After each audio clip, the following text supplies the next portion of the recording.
Hello.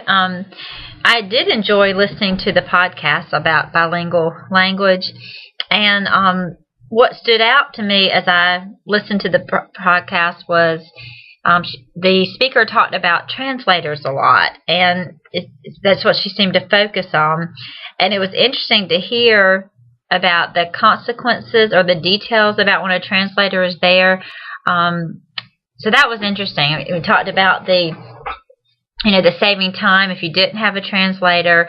The confidentiality is obviously an issue whenever you have more people in a room or in a session. Even if they're, know that they're with their own group, if they know that they're supposed to keep it confidential, whenever you add more people to a group, there's always that chance. But I thought that was really interesting.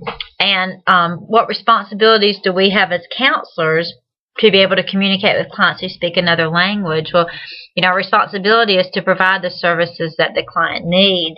And it really does help if you don't speak their language, if you have a translator. But if you speak the language or attempt to speak the language, that's even better, because we need to do all we can to help our clients in whatever language that they speak. The other question was, what can all counselors do to be more welcoming to persons who speak a different language? One thing I thought about was just, if you don't know another language, but if you could maybe learn some key phrases that would be welcoming to that client, I think it might be a relief to them to know that you've attempted to learn a few phrases of, hello and goodbye and I'm sorry, and those kinds of things.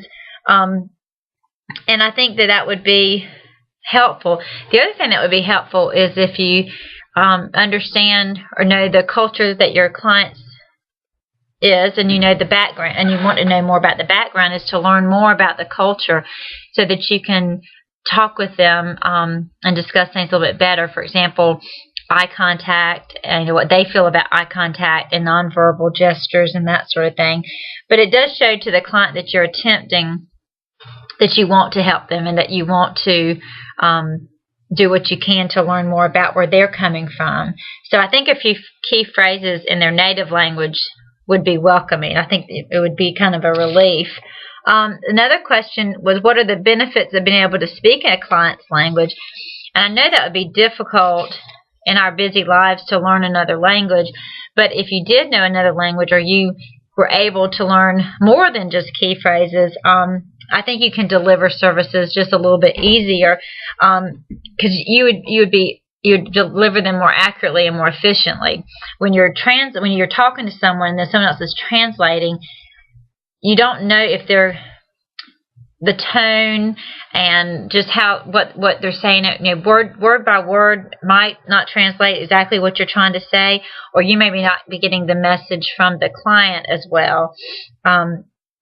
Sessions would be quicker and more efficient if you did not have to have a translator, because you could do it just one-on-one. And the client, as the speaker said in the podcast, the client sometimes will be more animated or have more, show more emotions when they're speaking in their native language versus a language that they're not as familiar with, or one that they're learning.